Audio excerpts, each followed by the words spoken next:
السلام علیکم listeners, welcome back to my channel. آج آپ سنیں گے ناول ایک مختصر سی ملاقات، اور ناول کا جو جنرا ہے وہ ہے طوائف بیسڈ، آفٹر میرج بیسڈ اور دھوکہ۔ آپ سمجھ سکتے ہیں کہ ناول اگر طوائف بیسڈ ہے تو دھوکہ تو ہوا ہوگا، اور کس کے ساتھ ہوا ہے وہ بھی آپ کو پتہ چل گیا ہوگا۔ کہانی بہت مختصر سی ہے، بالکل اپنے نام کی طرح بہت چھوٹی سی سٹوری ہے، لیکن کافی انسپریشنل ہے۔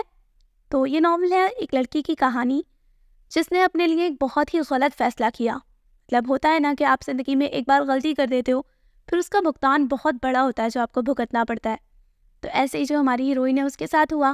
اس کے ایک غلط فیصلے نے اس کی زندگی کو جہنم سے بھی بدتر بنا دیا۔ اب وہ فیصلہ کیا تھا اور اس کے کیا کیا امپیکٹ ہوئے ہیروئن کی لائف پر۔ ہیرو کا کیریکٹر نا بڑا اچھا سا ہے، مطلب وہ ہیروئن سے اپنے کام کے سلسلے میں ملتا ہے۔ تو ناول کافی اچھا ہے، چھوٹا سا ضرور ہے لیکن سٹوری کافی خوبصورتی سے بیان کی گئی ہے۔ اتنے کم ٹائم میں بھی بہت اچھے سے ناول کو لکھا گیا ہے۔ مجھے تو ناول بہت اچھا لگا، مجھے امید ہے کہ آپ کو بھی پسند آئے گا۔ تو چلیے جلدی سے شروع کرتے ہیں ہمارا یہ ناول جس کا نام ہے مختصر سی ملاقات۔ So let's start it.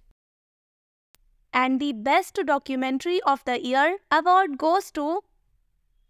Presenter نے جیسے ہی لفافہ کھولا ماحول میں ایک عجیب سا تناؤ بڑھ گیا۔ سامعین نام سننے کے لیے بے چین اپنی اپنی نشستوں پر آگے کو جھک گئے تھے۔ مختار حسن فار ایک مختصر سی ملاقات۔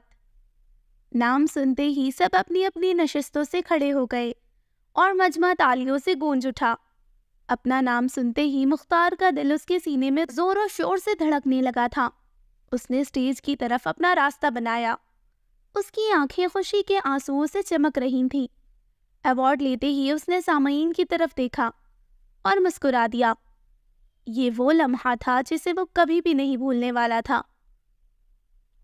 مسٹر مختار، آپ ایوارڈ ملنے کی خوشی میں کچھ کہنا چاہیں گے؟ ہوسٹ کے مخاطب کرنے پر اس نے دوسری نشست میں بیٹھی اپنی بیوی کی جانب دیکھا۔ وہ بھی نم آنکھوں سے اسی کو دیکھ رہی تھی۔ اس لمحے کی کشش میں قید وہ دونوں ایک بار پھر ماضی کی اس ملاقات میں کھو گئے جہاں سے ان کی کہانی کا آغاز ہوا تھا۔ وہ سیاہ رنگ کے سوٹ میں ملبوس صوفے پر دونوں ہاتھ باہم ملائے تھوڑا آگے کو جھک کر بیٹھا ہوا تھا۔ مختار حسن 30 سال کا معمولی شکل و صورت مگر جاذب نظر شخصیت کا مالک تھا، اور پیشے سے وہ ڈاکیومنٹری رائٹر تھا۔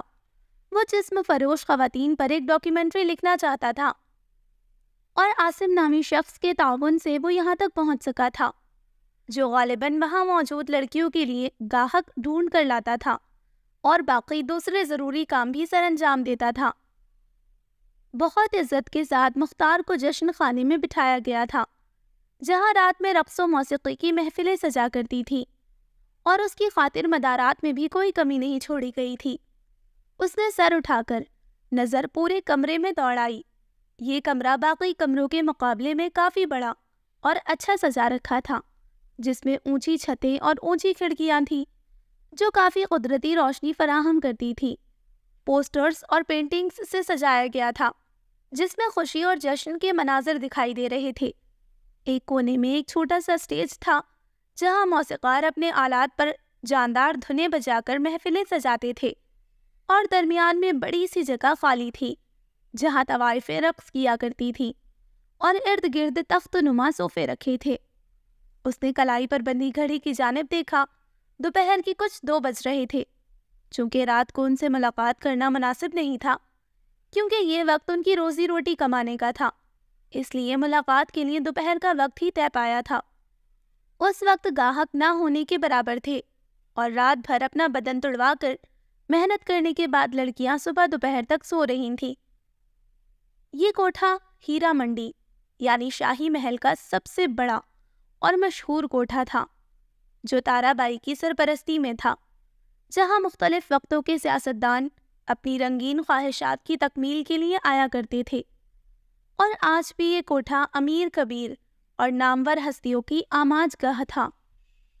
وہ نفاست سے سمٹے بالوں میں ہاتھ پھیرتے ہوئے ابھی کمرے کا جائزہ لے ہی رہا تھا جب اسے دروازے پر کسی کی موجودگی کا احساس ہوا۔ چھن چھن چھن پازیب کی چھن چھن نے اسے چونکایا۔ مختار نے گردن موڑ کر پازیب کی آواز کا تعاقب کرتے ہوئے دروازے کی سمت دیکھا۔ بہت خوبصورت تھی۔ وہ مبہوت ہو گیا۔ درمیانہ قد اور گورا رنگ، خوبصورت چہرے پر بڑی بڑی نیلی آنکھیں اور گلابی ہونٹ۔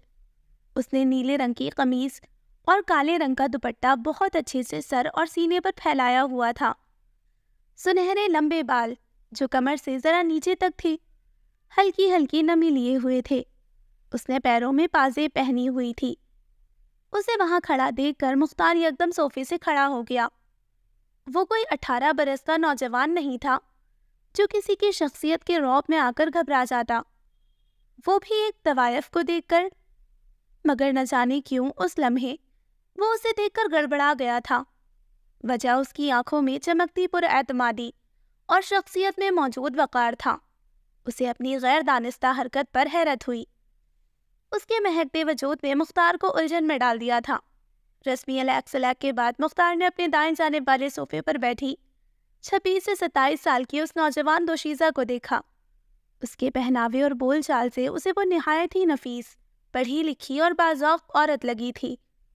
ہیرا منڈی کی تنگ گلیاں اور پرانی عمارتوں کو دیکھ کر اسے کبھی گمان تک نہ ہوا تھا کہ ان کھلے پنجروں میں اتنے حسین پنچھی بھی قید ہو سکتے ہیں۔ وہ کسی بھی زاویے سے جسم فروش نہیں لگ رہی تھی۔ اگر نظر بھر کر دیکھنا ہی تھا تو دن میں آنے کی کیا ضرورت تھی صاحب؟ مختار کی مبہوت زدہ نظریں خود پر جمی دیکھ کر اس دوشیزہ نے صاف گوئی سے کہا۔ اس کی بات پر مختار نے شرمندگی سے ماتھے کو چھوتے ہوئے نظریں جھکا دی، جس پر اس خوبصورت دوشیزہ نے اسے مسکرا کر یوں دیکھا جیسے کوئی عجوبہ دیکھ رہی ہو۔ کیا دیکھ رہی ہیں آپ؟ اس کی نظروں کی تاب نہ لاتے ہوئے وہ استفسار کر بیٹھا۔ دیکھ رہی ہوں، حیا مردوں کی نظر میں بھی خوب جچتی ہے۔ وہ بول کر خود ہی مسکرائی۔ اس کی مسکراہٹ میں مقناطیسیت سی کشش تھی۔ وہ اس کی بات پر آہستگی سے مسکرایا۔ آپ کا اصلی نام تو غالباً کچھ اور ہے، پھر آپ کو تارا بائی کی کوٹھی کا چاند کیوں کہا جاتا ہے؟ کچھ دیر خاموشی کی نظر کرنے کے بعد اس نے سوالوں کا سلسلہ جاری کیا۔ میری موجودگی سے محفل میں 4 چاند لگ جاتے ہیں، اس لیے بائی مجھے چاند کہہ کر پکارتی ہیں۔ چاند نے پیشانی سے دوپٹے کو آگے کی جانب کھینچتے ہوئے جواب میں کہا۔ وہ واقعی کسی چاند کا ٹکڑا تھی۔ اسے اپنا دوپٹہ درست کرتا دیکھ کر بے ساختہ مختار کے دل نے تبصرہ کیا تھا۔ آپ اس بے لذت کام میں کیسے پھنس گئیں؟ ایک لمحے کے لیے اس کے چہرے پر اداسی چھلکی، پھر اپنی انگلیوں کے پوروں کو دیکھتے ہوئے وہ طنزاً مسکرائی۔ ایک شخص سے محبت ہو گئی تھی۔ لفظ محبت پر اس کے وجود کی چمک ماند پڑی۔ میرا اندیشہ بالکل صحیح ثابت ہوا۔ وہ دل ہی دل میں بڑبڑایا تھا۔ پھر کیا ہوا؟ اس نے گفتگو کو مزید آگے بڑھاتے ہوئے استفسار کیا تھا۔ پھر کیا ہونا تھا؟ وہ بندہ ہماری برادری کا نہیں تھا۔ ابا گاؤں کے بڑے زمینداروں میں سے ایک تھے اور بڑی شان و شوقت بھی رکھتے تھے اپنی برادری میں۔ اسی لیے میری شادی اس شخص سے کرنے کی بجائے میرے تایا کے بڑے بیٹے سے طے کر دی۔ پہلے میں نے کچھ روز جم کر اس فیصلے کی خلاف ورزی کی، مگر ان کے تحکمانہ فیصلے کی آگے میری ایک نہ چلی۔ گھر میں سب سے چھوٹی تھی، اسی لیے ابا نے زیادہ سختی کرنے کے بجائے نرم گوشہ اختیار کیا۔ مجھ سے بڑے 2 بھائی اور ایک بہن کی بھی برادری میں ہی شادی کروائی گئی تھی۔ ابا اور اماں کو لگا یہ ضد 2-4 دن کی ہے، ایک بار شادی ہو جائے گی تو خود ہی سنبھل جائے گی۔ ان کے کافی بار سمجھانے اور بے حد نصیحتوں کے باوجود نکاح سے 2 دن پہلے میں فیصل کے ساتھ اپنا گاؤں اور گھر چھوڑ کر فرار ہو گئی اور کراچی جیسے بڑے شہر میں فیصل کے ساتھ ایک عام سے محلے میں کمرے کے مکان میں رہنے لگی۔ فیصل نے مجھ سے نکاح کیا اور زندگی بھر ساتھ نبھانے کا وعدہ بھی کیا، اور گھر کی 4 دیواری میں روایت کے نام پر مجھ سے خوب محبت کی گئی۔ میں نے بھی اس کی محبت میں اندھی ہو کر اپنا سب کچھ دل و جان سے فیصل کو سونپ دیا۔ وہ کہتے ہیں نا، عورت سب سے زیادہ محبت کے نام پر لوٹی ہے۔ مجھے بھی محبت کے نام پر بھرپور لوٹا گیا۔ کہتے کہتے اس کی نیلی آنکھوں میں نمی سی چھلکی، جسے وہ بڑی مہارت سے چھپا گئی۔ محبتوں کا سلسلہ کچھ عرصے تک زور و شور سے چلتا رہا اور پھر دھیرے دھیرے کھانے کے لالے پڑنے لگے۔ گھر سے بھاگتے وقت جو زیور اور روپے میں اپنے ساتھ لے کر آئی تھی وہ سب فیصل شادی کے ابتدائی مہینوں میں ہی خرچ کر چکا تھا، اور مکمل طور پر کنگال ہونے کے بعد فیصل کے پاس صرف ایک ہی چیز بیچنے کو رہ گئی تھی۔ وہ ایک لمحے کو رکی، اپنی کھلی ہتھیلیوں کو آپس میں مسلتے ہوئے آہستگی سے بولی، میری عزت۔ وہ براہ راست مختار کی آنکھوں میں آنکھیں ڈال کر بولی تھی، اور کچھ بہت زور سے اس کے اندر ٹوٹا تھا۔ وہ کچھ دیر دم بخود سا بیٹھا الفاظ منتخب کرتا رہا، پھر چند لمحے کی خاموشی کے بعد وہ سر اس بات میں ہلاتے ہوئے بمشکل بولا، اتنی مکمل تخلیق کے ساتھ خدا ایسی ناانصافی کیسے کر سکتا ہے؟ بلند قامت کھڑکی سے ہوا کا نرم جھونکا اندر آیا تھا۔ جواب میں وہ بس ایک آہ بھر کر رہ گئی، کچھ بول بھی نہ سکی، مگر اس کی خون میں ڈوبی آنکھیں چیخ چیخ کر اس کے اوپر بیتے ظلم و ستم کے قصے سنا رہی تھیں۔ چند لمحے کھڑکی کی سمت خاموشی سے دیکھنے کے بعد اس نے بھیگے لہجے میں ایک بار پھر لرزتی ہوئی آواز کے ساتھ اپنی سرگزشت سنانا شروع کیا، جسے گھر کی چار دیواری میں چھپا کر رکھتے ہیں، اس کو فیصل نے سرے بازار میں بڑی سفاکیت کے ساتھ ذلیل کیا۔ میں روتی گڑ گڑاتی مگر اپنے شوہر کے کانوں کو بہرا پاتی۔ میرا رہنما، میرا محسن اتنا بے درد نکلے گا میں نے کبھی تصور بھی نہیں کیا تھا۔ خیر تصور تو میرے ماں باپ نے بھی نہیں کیا ہوگا۔ انسان دنیا میں جو بوتا ہے وہی کاٹتا ہے۔ فیصل روز رات کو مجھے چند پیسوں کے عوض کسی نہ کسی شرابی کے حوالے کر دیتا، میں ان کے ظلم سے پناہ مانگتی، مگر اب الفاظ اس کے لب پر آ کر اٹکنے لگے تھے۔ وہ خاموش ہو گئی اور اپنے دوپٹے کے ایک گوشے کو مڑوڑنے لگی، اور وہ کچھ دیر خاموشی سے ساری کارروائی دیکھتا رہا، پھر چائے کا کپ سامنے پڑی میز پر واپس رکھتے ہوئے اس سے سوال کیا، پھر آپ وہاں سے باہر کیسے آئیں؟ اس نے ایک گہری سانس لی اور پھر سے اپنی سرگزشت کا آغاز کیا۔ میرے پاس مدد کا کوئی ذریعہ نہیں تھا اور نہ ہی کوئی ٹیلی فون تھا۔ اس کے علاوہ فیصل نے مجھے گھر میں قید کر رکھا تھا، نہ کسی سے کوئی الیک سلیک، نہ کوئی رابطہ۔ ایک رات کا ذکر ہے جب فیصل نے کسی ادھیڑ عمر آدمی کو میرے کمرے میں بھیجا۔ ظاہر سی بات تھی وہ آج رات کا نیا مہمان تھا۔ فیصل گاہک سے پیسوں کا لین دین کر کے گھر سے باہر کچھ منٹ کے فاصلے پر بنے ایک چائے کے ہوٹل پر چلے جاتے اور گاہک کے ساتھ طے کیے وقت کے ختم ہونے کے بعد ہی لوٹتے۔ اس رات بھی ایسا ہی کچھ ہوا تھا۔ وہ مجھے اس ادھیڑ عمر شخص کے ساتھ تنہا چھوڑ کر ہمیشہ کی طرح اس چائے کے ہوٹل پر چلے گئے۔ میں بستر پر پاؤں سمیٹ کر خالی اور ذہنی کی حالت میں اس دوزخ سے نجات حاصل کرنے کا راستہ سوچ رہی تھی کہ وہ شخص کمرے کے اندر داخل ہوا۔ میں جھٹ سے اپنی جگہ سے کھڑی ہو گئی۔ اس شخص نے دروازے کو مقفل کرنے کی بجائے ہلکا سا کھلا چھوڑ دیا اور کچھ ہی فاصلے پر رکھی دو کرسیوں میں سے ایک پر براجمان ہو گیا، اور کچھ دیر پورے کمرے کو بڑے غور سے دیکھنے کے بعد بڑی تمیز اور سلیقے سے بولا، آپ کھڑی کیوں ہیں؟ بیٹھ جائیے۔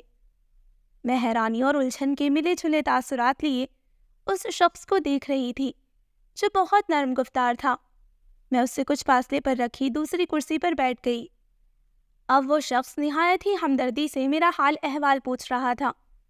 گفتگو کے درمیان اس شخص نے بھی مجھ سے وہی سوال کیا جو آپ نے مجھ سے کیا تھا۔ میں نے اسے بھی اپنے بارے میں ابتدا سے لے کر اب تک کا سارا قصہ سنا دیا، جس پر اس شخص کا رد عمل بہت ہی ہمدردی بخش تھا۔ میں نے اس سے مدد کی اپیل کی، جسے اس نے بلا توقف قبول کر لیا۔ ہمارے لیے اس گھر سے فرار ہونا مشکل نہیں تھا، کیونکہ فیصل اس وقت باہر ہوتے تھے اور پیسوں کا لین دین کر کے بے فکر ہو جاتے تھے۔ میں نے بھی بلا توقف اپنا ضروری سامان لیا اور اپنے آپ کو بڑی سی سیاہ چادر میں ڈھانپ لیا اور وہاں سے اس شخص کے ساتھ بچتے بچاتے بھاگ نکلی۔ اس جہنم سے نکلنے کے بعد دل کو ایک تسلی سی تھی کہ اب زندگی کسی نہ کسی طرح عزت سے کٹ جائے گی، لیکن جیسا سوچا تھا حقیقت اس کے بالکل برعکس تھی۔ اس ادھیڑ عمر آدمی نے مجھے میری مدد کرنے کا جھانسا دیا تھا۔ در حقیقت فیصل نے مجھے 5 لاکھ میں اس شخص کے ہاتھوں بیچ دیا تھا۔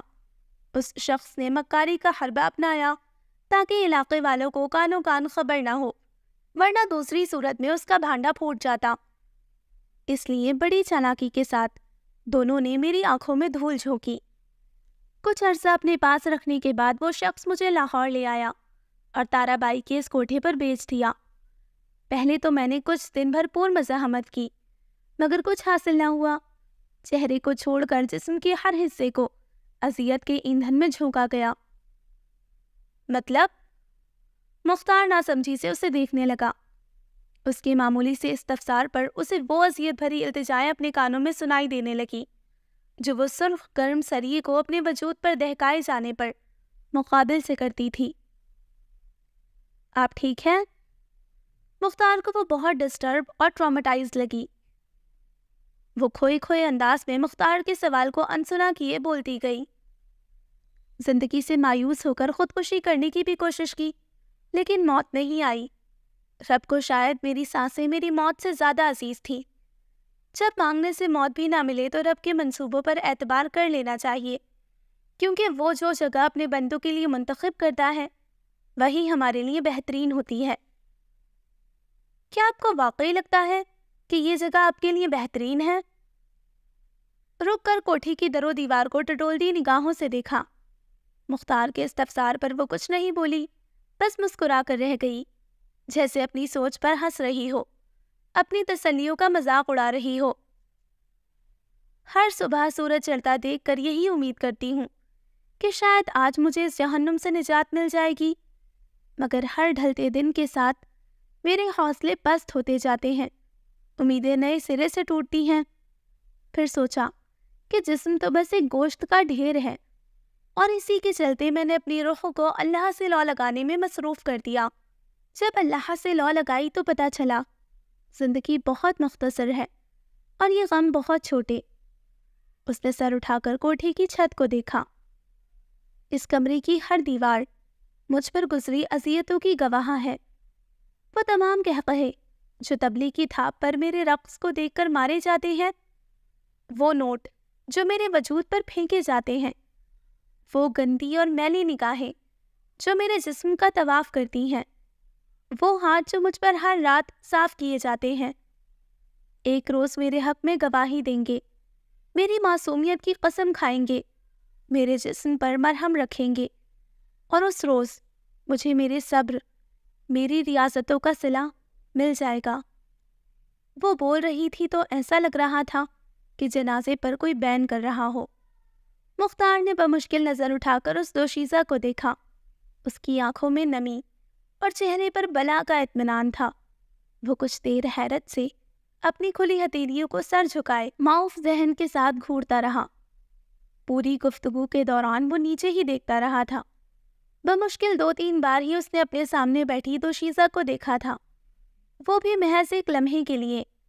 یہ اس کا احترام تھا یا عزت، پتہ نہیں، بس وہ اپنی نگاہوں کو نظروں میں شامل نہیں کرنا چاہتا تھا جو اس کے وجود کو دیکھ کر میلا کرتی تھیں۔ اس کے نزدیک وہ بہت معتبر تھی، بالکل اس کی مسکراہٹ کی طرح۔ اس شام ان کے درمیان بہت سی گفتگو ہوئی تھی۔ گفتگو کے دوران یہ بھی پتہ چلا کہ اس نے اردو لٹریچر میں گریجویشن کیا ہوا ہے اور اسے مطالعے کا بھی کافی شوق ہے۔ رقص اور موسیقی کے علاوہ اسے مختلف قسم کے پکوان اور سلائی کڑھائی میں بھی امتیاز حاصل تھا۔ اس روز واپسی پر پورے راستے وہ اس دوشیزہ کے بارے میں سوچتا رہا تھا۔ وہ لڑکی قدرت کا وہ نایاب ہیرا تھی جو اس کوٹھے پر ٹکے ٹکے کے بھاؤ میں بک رہی تھی۔ اس سے پہلے بھی وہ ڈاکیومنٹری لکھنے کی غرض سے بہت لوگوں سے ملا تھا، مگر اس دوشیزہ کی تصویر اس کے وہم و گمان سے مٹ نہیں رہی تھی۔ اس شام وہ اس کے سحر میں یوں قید ہوا کہ اس کا نام تک پوچھنا بھول گیا۔ وہ کوئی ساحرہ ہی تھی، کیونکہ زندگی میں پہلی بار اس کے دل نے کسی کے در پر احتراماً سجدہ کیا تھا۔ زندگی میں پہلی بار کسی کی داستان نے مختار حسن کو اس طرح متاثر کیا تھا، یا شاید اس کی مسکراہٹ نے اسے اپنا گرویدہ کر دیا تھا۔ دو لوگوں کے ملاپ میں زندگی کیسا کردار ادا کرتی ہے کیسے کیسے راستے تشکیل دیتی ہے، کبھی آنکھیں تو کبھی مسکراہٹ کے بہانے، یوں ہی کوئی کسی کی بے قراری کا سبب بن جاتا ہے۔ عقل تسلیم نہیں کرتی، مگر ایسا ہوتا ہے۔ اس دوشیزہ کے خوبصورت چہرے پر بکھری اس کی زخمی مسکراہٹ نے مجھے اپنا اسیر کر دیا تھا۔ ہیرا منڈی کے اس کوٹھے کے کمرے میں بیٹھے ہوئے میں نے یہ سوچا بھی نہیں تھا کہ وہ مسکراہٹ میری زندگی کا کل اثاثہ بن جائے گی۔ اس نے شانے اچکائے۔ آج میری ڈاکیومنٹری کو best documentary of the year کا اعزاز حاصل ہوا ہے، اور اس کامیابی کا پورا کریڈٹ میری شریک حیات علیزہ مختار کو جاتا ہے۔ ایک مختصر سی ملاقات کے بہانے ہی صحیح، وہ میری زندگی میں شامل ہوئی اور میری زندگی کا مرکز بن گئی۔ اس روز میں نے علیزہ سے سوال کیا تھا کہ اگر زندگی کے اس نازک موڑ پر اگر خوشیاں اس کے در پر دستک دے تو کیا وہ ان کا کھلے دل سے استقبال کرے گی، یا پھر ماضی کی تلخ یادوں کو یاد کرتے ہوئے ان خوشیوں سے منہ موڑ لے گی؟ جس پر اس نے میری آنکھوں میں آنکھیں ڈال کر دیکھتے ہوئے ہنس کر جواب دیا تھا، طوائفوں کے شوہر نہیں ہوتے، مگر آج میں اسے یہ یقین دلانے میں کامیاب ہو گیا ہوں کہ طوائفوں کے شوہر ہوتے ہیں، اور انہیں معاشرے کی باقی عزت دار عورتوں کی طرح زندگی گزارنے کا پورا حق بھی ہے۔ وہ بولتے بولتے مسکرایا اور مسکراتے ہوئے رو پڑا۔ وہ جیسے ہی خاموش ہوا، مجمع ایک بار پھر بھرپور تالیوں کی گونج سے جاگ اٹھا تھا۔ ایک بار پھر سب اپنی اپنی نشستوں سے اٹھ کر مختار حسن کی عزت و تکریم میں زور و شور سے تالیاں بجانے لگے تھے۔ ان بھرپور تالیوں کی گونج کے درمیان سب کی نظروں کے حصار میں وہ سٹیج سے اتر کر علیزے کی جانب بڑھا تھا۔ تم میرے لیے بہت معتبر ہو، بہت خاص ہو۔ میں اپنی آخری سانس تک تم سے محبت کروں گا، تمہاری حفاظت کروں گا، اور سب سے بڑھ کر تمہاری عزت کروں گا۔ اس نے علیزے کی روشن پیشانی کو محبت سے چومتے ہوئے نرمی سے کہا تھا، اور کیمرے کی آنکھ نے اس خاص لمحے کو اپنے اندر قید کر لیا تھا۔ مختار کے محبت بھرے حصار میں علیزے کا وجود احساس تفاخر سے جھوم اٹھا۔ اس کی زندگی میں آنے والے دونوں مردوں نے اسے زندگی کے دو مختلف چہروں سے متعارف کروایا تھا۔ ایک نے اسے زمانے میں رسوا کیا تھا، اور دوسرے نے اسے عزت کے تخت پر ملکہ کی طرح بٹھایا تھا۔ زندگی کا ایک چہرہ جتنا ڈراؤنا اور دردناک تھا، دوسرا اتنا ہی خوبصورت اور تسکین بخش تھا۔ بعض اوقات زندگی ہم سے بہت سی ناانصافیاں کر جاتی ہے،